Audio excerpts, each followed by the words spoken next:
इमरान खान को बहुत सराहते हैं बतौर कप्तान और बतौर सीनियर क्रिकेटर। आपने उनकी शख्सियत को कैसा पाया? आउटस्टैंडिंग। आई वॉज लकी कि मैं अपनी कैरियर का 3 साल जो हिस्सा 89 से लेकर 92 तक उनके साथ खेला, उससे मैंने ज़िंदगी को बहुत सीखा। एक लीडरशिप अंदर डेवलपमेंट हुई। वो फेलियर से कभी नहीं घबराते और मैं ये चीज़ बड़ी जल्दी सीख गया अल्लाह की मेहरबानी से उनको देख के और उनकी बातें सुन के कि ज़िंदगी में जब आपके ऊपर फेलियर आता है ना, वो फेलियर आपको बड़ा ऊंचा करने के लिए आता है। इसलिए वो फेलियर आपको ऊंचा करने के लिए आता है कि गलती करोगे तो सीखोगे तो आगे बढ़ोगे। सुना है आपने अपने पहले ही मैच में इमरान खान साहब की कोचिंग शुरू कर दी थी जबकि उस वक्त तो वो किसी की बात सुना भी नहीं करते थे। इमरान भाई के सामने अगर आपको कोई ज़िंदगी में अपना इंटरेस्ट ना हो कि मैंने इनसे कोई चीज़ लेनी है और आप उनको उनकी गलती बताएं और वो सुनते हैं। 1-2 दफ़ा मुलाकात हुई प्राइम मिनिस्टर के मिलने के बाद भी हुई, तो कुछ बातें मैंने उनसे शेयर की, माने हैं बिल्कुल। वो जो पहला मैच था, वो पहला टेस्ट मैच था, उसमें उन्होंने पुल मारी थी, आंखें बंद हो गई थी उनकी, आउट हो गए थे पहली इनिंग्स में। तो मैंने इमरान भाई को शाम तक इंतजार करता रहा, क्योंकि एक ये भी बहुत इंपॉर्टेंट है, बात कब करनी चाहिए, किस वक्त करनी चाहिए और कहाँ पर करनी चाहिए, ये इंसान को पता होना चाहिए, जिसे कहते हैं मैनेजमेंट स्किल। तो मैंने इमरान भाई को शाम को जाके एडिलेड टेस्ट मैच था, मेरा पहला टेस्ट मैच था वो, तो शाम को जाके मैंने कहा इमरान भाई आप जो पुल मारते हैं ना, वो थोड़ी सी गलत मारते हैं, अगर इजाज़त दे तो मैं बताऊं। तो कहते हैं बताओ। मैंने कहा आप आंखें बंद कर लेते हैं, पुल मारते हुए आंखें बंद नहीं करनी चाहिए। पुल मारते हुए अगर आप गेंद के ऊपर नजर रखेंगे तो जो ऊंचा बॉल होगा वो खुद ब खुद आपके सर से निकल जाएगा, आप डक कर देंगे, इंसानी फितरत है। तो कहते हैं ये बहुत ज़बरदस्त बात तुमने बताई, आओ प्रैक्टिस करें। फिर मुझे ले गए वहाँ, एडिलेड में बहुत गर्मी थी, मैंने घंटा प्रैक्टिस कराया, वो तो खुद फिट थे, मैंने आधा घंटा उनको थ्रोइंग कर करके खुद चक्कर आए थे, मैं बेहोश होने लगा सी।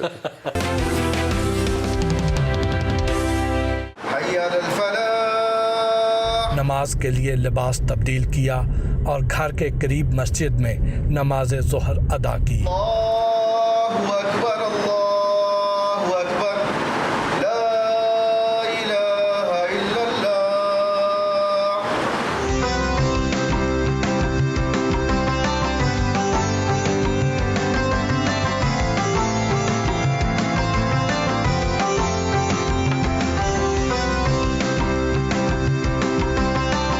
घर वापस आकर भी मुश्ताक अहमद से दिलचस्प गुफ्तगू का सिलसिला जारी रहा। आप एक मॉडर्न क्रिकेटर थे, फिर मजहब की तरफ अचानक रुझान कैसे हो गया? अल्लाह का लाख लाख शुक्र अदा करते हैं। अल्लाह की सबसे बड़ी नेमतों में से एक नेमत है जिसे अल्लाह हदायत दे। एक दुनिया की रेस में पड़े हुए थे। क्रिकेट में आपको पता है सबसे ज़्यादा विकेटें लेनी है, मैच जितवाने हैं, पैसा कमाना है, शोहरत हासिल करनी है, बड़े घर बनाने हैं, बड़ी गाड़ियाँ, इन चीज़ों में सुकून नहीं था। उस रेस से अल्लाह ने बड़ी मेहरबानी की है, निकाल दिया। अल्लाह का लाख लाख शुक्र है कि यह दीन की तरफ तवज्जो आई। जुल्करनैन हमारे एक पुराने कीपर हैं, विकेट कीपर बैट्समैन हैं, उन्होंने आके बड़ी मेहनत की। फिर सईद अनवर की ज़िंदगी चेंज हुई, फिर इंज़मामुल हक साहब की ज़िंदगी चेंज हुई। देखते देखते अल्लाह ने हमारी भी बहुत रहमत की, बहुत करम किया। उसका जितना शुक्र अदा करें कम है, कि अल्लाह ने कुरान में कहा तुम्हारे दिलों का इत्मीनान तो मैंने अपने जिक्र में रखा है, तुसी कितने लबदे फिरदे। फिर मौलाना ताज मील साहब से थोड़ी सी मुलाकात हो गई, उनके साथ अल्लाह के रास्ते में, जैसे आपको पता है तबलीग में निकले, तो तबलीग में निकल के 3 दिन लगाए, 5 दिन लगाए, तो अल्लाह का शुक्र है अल्लाह ने बड़ी चीज़ें क्लियर कर दी। साथी खिलाड़ियों का रिस्पांस कैसा था, स्पेशली जो इंटरनेशनल प्लेयर्स थे? शुरू में तो दोस्त क्या, क्रिकेटर्स क्या, जो साथी थे, घर वाले भी छेड़ने लग गए थे कि तुसी की बंदे जा रहे हो, मौलवी बंदे जा रहे हो, यू नो लाइक ये क्या तुम लोगों ने टोपियाँ दाढ़ियाँ रखना शुरू कर दी हैं। अगर उस मुश्किल को बंदा फेस कर ले और लोगों की परवाह ना करे तो अल्लाह की कसम वही लोग आके आपको दोबारा कहते हैं, पता क्या कहते हैं, साढ़े हक भी दुआ करना। और अंग्रेज़ बहुत सवाल करते हैं। जब भी मैं उनके साथ काउंटी क्रिकेट खेला, 6 साल इंग्लैंड की कोचिज़ की इसी हुलिये में, बल्कि एक दफ़ा स्टीवर्ट ब्रॉड ने गाली दी मेरे सामने इंग्लिश में, तो गाली दी तो एकदम उसने देखा मैं खड़ा था तो मुझे कहता कि प्लीज़ हिट मी। मैंने कहा क्या हुआ, मैंने नहीं सुनी वो गाली, तो कहता प्लीज़ हिट मी। तो मैंने कहा ऐसे, उसको उसने ऐसे हाथ किया, मैंने उसको ऐसे 2 उंगलियों से मारा ऐसे। मैंने कहा क्या हुआ, कहता है कि मैंने गाली दी थी तुम्हारे सामने, I should not swear front of you. मैंने कहा क्यों, कहता है यार तुम्हारा हुलिया बड़ा डिसेंट है, मजहबी है, इसकी वैल्यू के ऊपर मुझे तुम्हारे सामने गाली नहीं देनी चाहिए।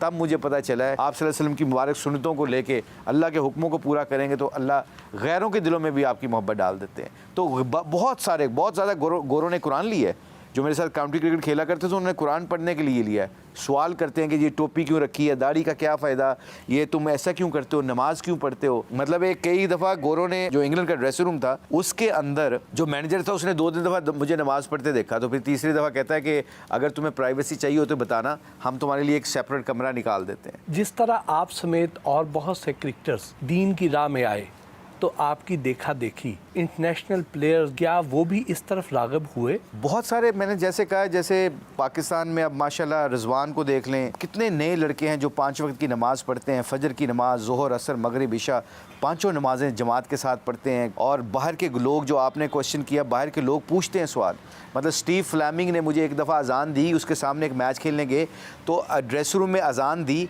तो अजान को कहता है कि that was a beautiful song, it touches my heart. तो ये गाना दिन में कितनी दफ़ा गाते हो? हमने कहा 5 दफ़ा। क्या इंसेंटिव मिलता है? मैंने कहा जी नमाज ही आदमी को अल्लाह 5 इनाम देता है। फर्स्ट इंसेंटिव, अल्लाह दुनिया में उसकी तंगदस्ती दूर कर देता है। और तंगदस्ती में पता क्या कहता है? तंगदस्ती के क्या होता है? मैंने कहा अल्लाह घर देगा, चोरों डाकुओं का डर ख़त्म, अल्लाह दोस्त देगा, लड़ाई झगड़े का डर ख़त्म, अल्लाह बीवी देगा, लड़ाई झगड़े का डर ख़त्म, बच्चे देगा, नाफरमानी का डर ख़त्म, सेहत देगा, बीमारियों का डर ख़त्म, पैसा देगा, छिन जाने का डर ख़त्म, सेहत देगा, बीमारियों का डर ख़त्म।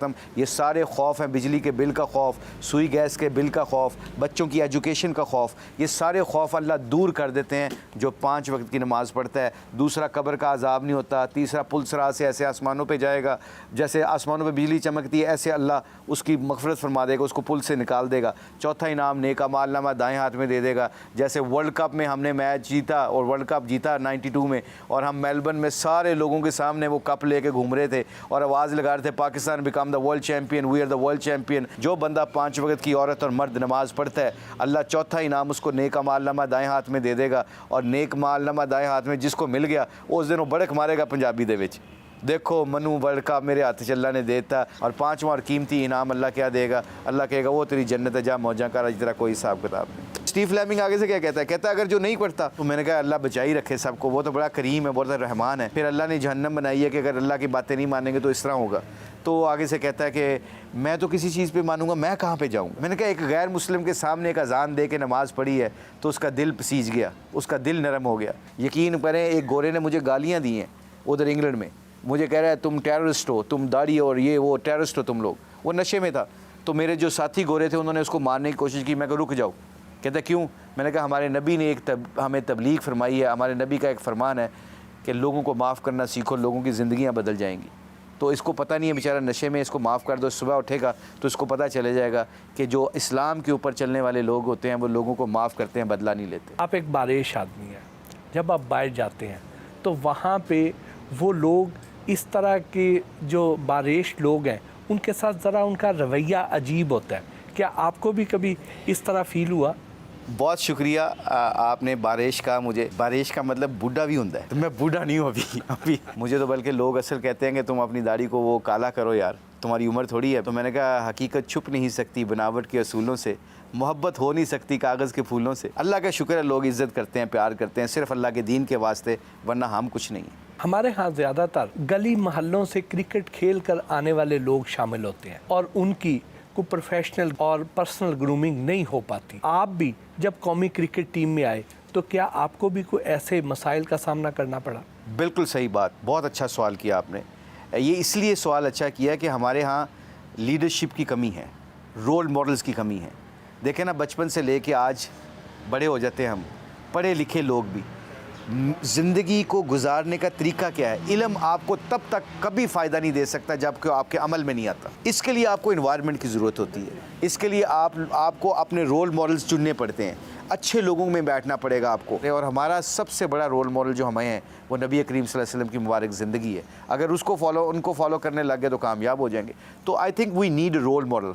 तो ऐसे रोल मॉडल हमें चाहिए जिनको देख के हम कहें इनके पीछे चलना।